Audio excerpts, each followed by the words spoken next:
जय हिंद मेरे प्यारे दोस्तों, जीके अड्डा में आप सभी का स्वागत है।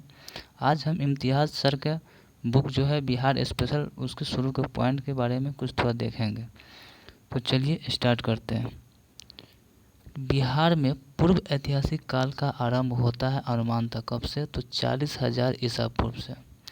बिहार में पूर्व ऐतिहासिक काल का आरंभ होता है कब से, तो 40,000 ईसा पूर्व से। बिहार में पूर्व ऐतिहासिक काल के अवशेषों में प्राप्त हुए हैं तो कुल्हाड़ी के फलक, चाकू, खुरपी, मृदभांड, यानी ऑल ऑफ दीज हो जाएगा। बिहार में आदि मानव के निवास के आरंभिक साक्ष्य कहाँ से प्राप्त हुई है? कहाँ से? मुंगेर और नालंदा से। बिहार में आदि मानव के निवास के आरंभिक साक्ष्य कहाँ से प्राप्त हुई है? तो मुंगेर एवं नालंदा से। बिहार में आदि मानव के उपस्थिति के आरंभिक साक्ष्य किस युग के हैं? किस युग के हैं? तो पूर्व प्रशस्तर युग के।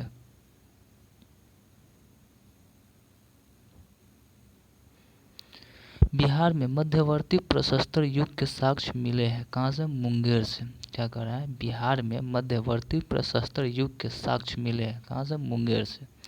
बिहार में चिरांद यानी सारण और चेचर वैशाली से किस युग के अवशेष मिले हैं? तो किस युग के मिले हैं? नव प्रशस्तर युग से।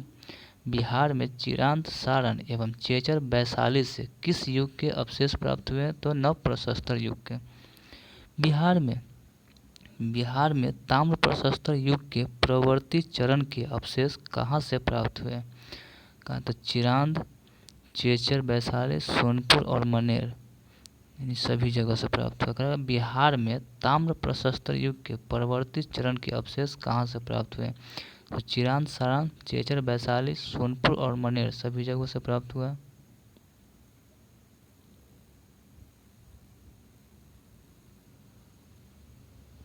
बिहार सहित पूर्वी भारत में आर्यों का आगमन हुआ था अनुमानतः कब हुआ? तो उत्तर वैदिक काल में। कब? उत्तर वैदिक काल में, लगभग 800 ईसा पूर्व।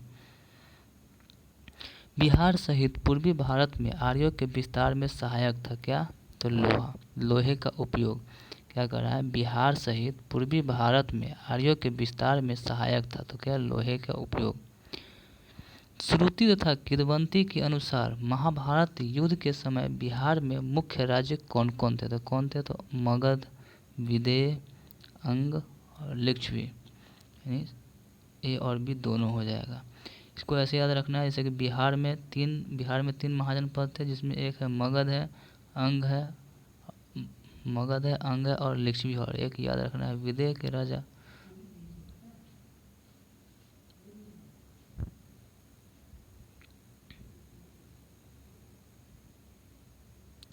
वेद के किस ग्रंथ में बिहार के विदेह राज्य में आर्यों के आगमन तथा निवास का साक्ष्य मिलता है? किसमें? शतपथ ब्राह्मण में। क्या कर रहा है? वेद के किस ग्रंथ में बिहार के विदेह राज्य में आर्यों के आगमन तथा निवास का साक्ष्य विवरण मिलता है? किसमें? तो शतपथ ब्राह्मण में। बिहार का कौन सा प्राचीन राज्य आरंभ में बहुत दिनों तक आर्यावर्त के बाहर था तथा अनार्य जाति के लोगों का आवास स्थल था? कौन? तो मगध।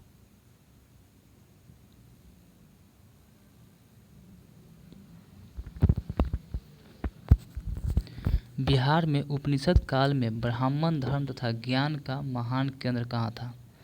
कहाँ था? विदेह था। बिहार में उपनिषद काल में ब्राह्मण धर्म तथा ज्ञान का महान केंद्र था। कहाँ? विदेह में।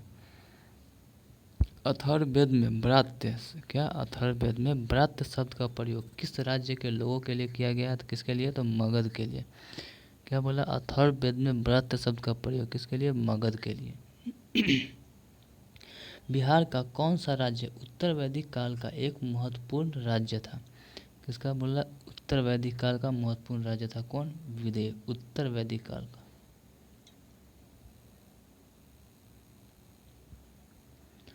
बिहार के भौगोलिक क्षेत्र की चर्चा सर्वप्रथम किस साहित्यिक रचना से मिलती है? तो किससे मिलती है? शतपथ ब्राह्मण से। बिहार के भौगोलिक क्षेत्र की चर्चा सर्वप्रथम किस साहित्यिक रचना से मिलती है? किससे? तो शतपथ ब्राह्मण से। 6ठी शताब्दी, अब देखते हैं महाजन पद की क्या स्थिति थी बिहार में। तो 6ठी शताब्दी ईसा पूर्व में भारत में 16 महाजन पदों का उदय हुआ। इनमें कितने महाजन पद वर्तमान बिहार के क्षेत्रों में स्थित थे? तो कितने? तो 3। चलिए महाजन पद के बारे में थोड़ा जान लेते हैं। 3 तो हो गया जो बिहार में है और टोटल 16 है। तो देखिए 3 बिहार,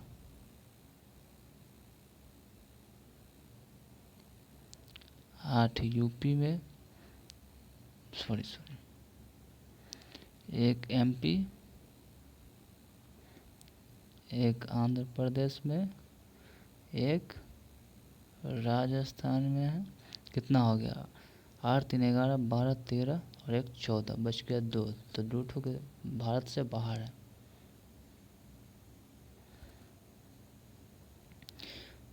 निम्न में से कौन सा महाजन पद वर्तमान बिहार के क्षेत्र में स्थित नहीं था? तो कौन? तो वत्स नहीं था, यानी कि अंग, वज्जी और मगध, ये तीनों किसका है? तो बिहार का हिस्सा है। बिहार के किन क्षेत्रों में अंग महाजन पद स्थित था? कहाँ? भागलपुर और मुंगेर। अंग की बात करेगा, अंग कहाँ था? तो भागलपुर और मुंगेर में। वही और पटना और गया की बात कर लेगा तो कौन महाजन पद? तो मगध हो जाएगा। कौन? मगध। और मुजफ्फरपुर वैशाली की बात करेगा तो वज्जी। अंग महाजन पद की राजधानी थी कहाँ? तो चंपा। अंग महाजन पद की राजधानी कहाँ थी? चंपा थी। बिहार के पटना तथा गया का जिला किस महाजन पद में सम्मिलित था? तो किसमें था? तो मगध में। बिहार के पटना तथा गया का जिला किस महाजन पद में सम्मिलित था? तो किसमें? तो मगध में।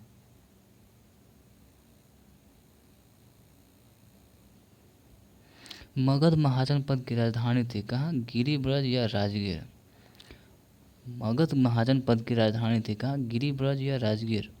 मगध तथा अंग महाजन पद को कौन सी नदी पृथक करती है? किसका करा? मगध और अंग को कौन सी नदी अलग करती है? तो चंपा। कौन? चंपा। बिहार में स्थित कौन सा महाजन पद 8 राज्यों का संघ था? किसका बोला? 8 राज्यों का संघ। कौन था? तो वज्जी। बिहार में स्थित कौन सा महाजन पद 8 राज्यों का एक संघ था? कौन? वज्जी संघ।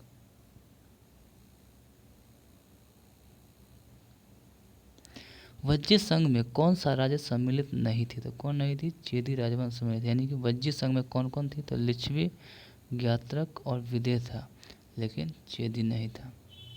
तो इसका राइट आंसर क्या हो जाएगा? चेदी। वज्जी संघ की राजधानी थी कहाँ? वैशाली में। बिहार के भागों में स्थित कौन सा महाजन पद में गणतंत्र था? तो कहाँ था? तो वज्जी में। बिहार के भागों में स्थित कौन सा महाजन पद में गणतंत्र था? तो किसमें? वज्जी में।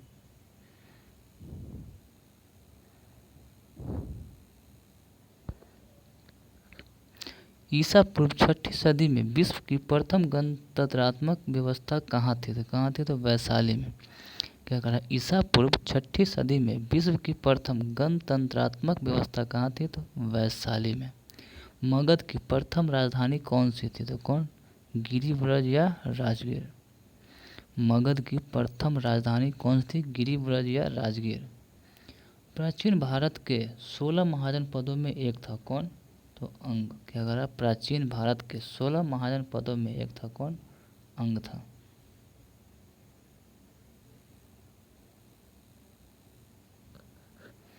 विश्व का पहला गणतंत्र वैशाली में किसके द्वारा स्थापित किया गया? किसके द्वारा? लिच्छवियों के द्वारा।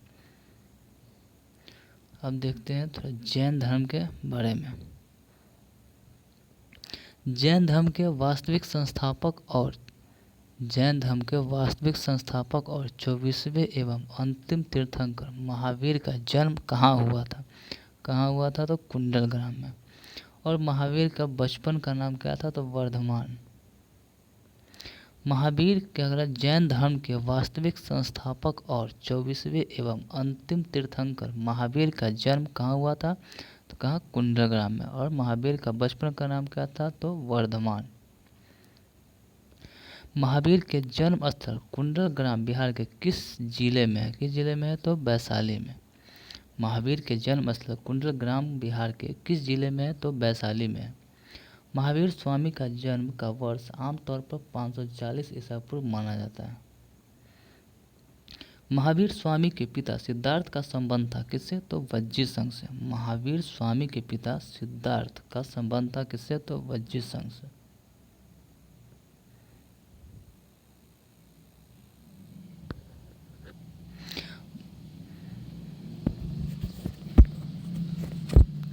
महावीर स्वामी की माता त्रिशला राजकुमारी थी। कहाँ की? तो लिच्छवी की। कहाँ की? लिच्छवी की। महावीर स्वामी की माता त्रिशला राजकुमारी थी, लिच्छवी की। त्रिशला जो महावीर की माता थी, त्रिशला लिच्छवी प्रमुख चेटक की बहन थी। महावीर स्वामी ने क्या करा? महावीर स्वामी ने अपना अंतिम उपदेश दिया। कहाँ दिया? तो पावापुरी में। महावीर स्वामी ने अपना अंतिम उपदेश दिया था। कहाँ? पावापुरी में। महावीर की मृत्यु, क्या महावीर की मृत्यु हुई थी? कहाँ हुई? तो पावापुरी में ही हो गया। महावीर की मृत्यु कहाँ हुई? पावापुरी में। प्रथम जैन संगीति का आयोजन हुआ था। कहाँ हुआ था? पाटलिपुत्र में। क्या बोला? प्रथम जैन संगीति का आयोजन कहाँ हुआ था? पाटलिपुत्र में।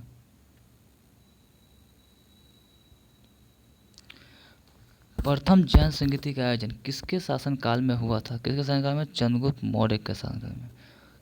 प्रथम जैन संगीति का आयोजन किसके शासनकाल में हुआ था? तो चंद्रगुप्त मौर्य के शासनकाल में। प्रथम जैन संगीति की अध्यक्षता किसने किया था? किसने किया? तो स्थूलभद्र। प्रथम जैन संगीति का और शासनकाल की बात करें तो चंद्रगुप्त मौर्य, और अध्यक्षता की बात करें तो स्थूलभद्र।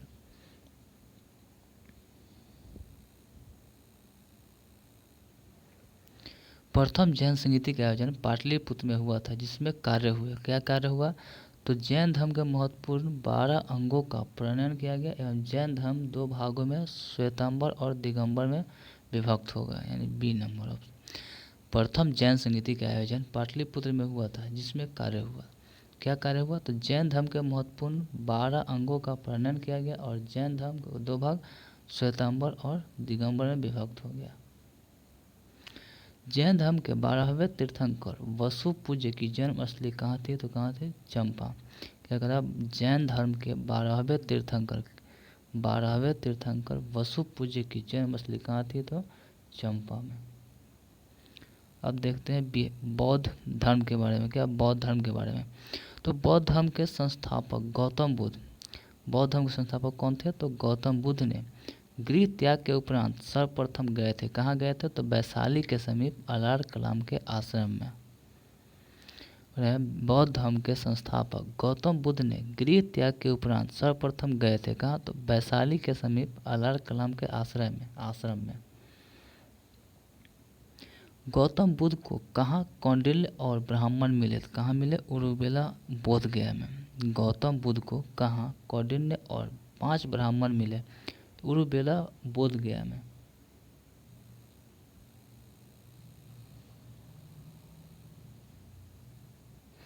गौतम बुद्ध को ज्ञान प्राप्त हुआ कहाँ? बोध गया में। गौतम बुद्ध को ज्ञान प्राप्त हुआ था कहाँ? बोध गया में। गौतम बुद्ध को किस नदी के किनारे ज्ञान प्राप्ति हुआ? तो किस नदी के? निरंजना नदी के। गौतम बुद्ध को किस नदी के किनारे ज्ञान की प्राप्ति हुआ? था निरंजना नदी के किनारे। राजगृह में आयोजित प्रथम बौद्ध संगीति में कौन से कार्य हुए? किसने बोला? प्रथम बौद्ध संगीति में कौन से कार्य हुए? तो बुद्ध की शिक्षाओं का संकलन किया। बुद्ध की शिक्षाओं का संकलन और सूत और विनय पिटक क्या करा? बुद्ध की शिक्षाओं का संकलन जो है सूत और विनय पिटक में हुआ। प्रथम बौद्ध संगीति में बोल रहा है क्या हुआ? तो शिक्षाओं का, बुद्ध की शिक्षाओं का संकलन सूत और विनय पिटक में किया गया। वहीं अगर दूसरी की बात करें, दूसरी बौद्ध संगीति का आयोजन वैशाली में हुआ। कहाँ? वैशाली में हुआ। इसमें किए गए कार्य क्या थे? दूसरी बौद्ध समिति की अध्यक्षता दूसरी बौद्ध समिति का आयोजन वैशाली में हुआ। इसमें किए गए कार्य क्या थे? तो इसमें क्या हुआ कि बौद्ध धर्म 2 भागों में स्थाविर और महासंघिक के रूप में विभक्त हो गया। द्वितीय बौद्ध समिति में क्या हुआ कि बौद्ध धर्म 2 भागों स्थाविर और महासंघिक में विभक्त हो गया। देखते हैं तृतीय बौद्ध संगीति में क्या हुआ था। तृतीय बौद्ध संगीति का आयोजन पाटलिपुत्र में हुआ। कहाँ? पाटलिपुत्र में। इसमें किए गए कार्य क्या थे? तो इसमें कुछ कठोर नियम बनाए गए तथा अभिधम्म पिटक का संकलन किया गया। क्या? अभिधम्म पिटक का संकलन किया गया।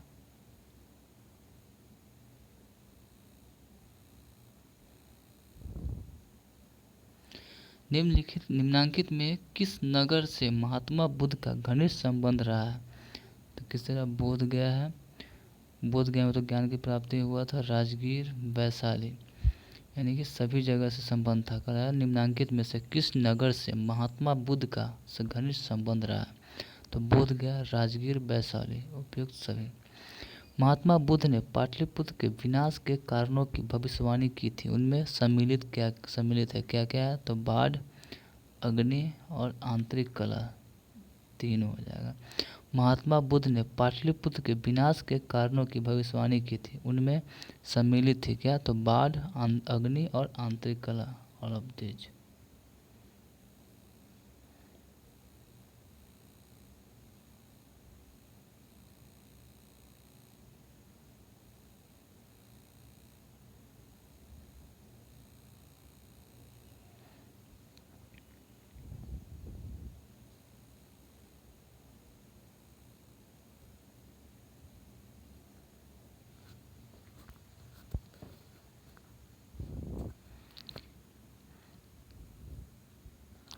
बोध गया में महाबोधि मंदिर बनाया गया। जहाँ मतलब बोल रहा है कि बोध गया में महाबोधि मंदिर कहाँ पे बनाया गया? तो जहाँ पे गौतम बुद्ध को ज्ञान की प्राप्ति हुआ।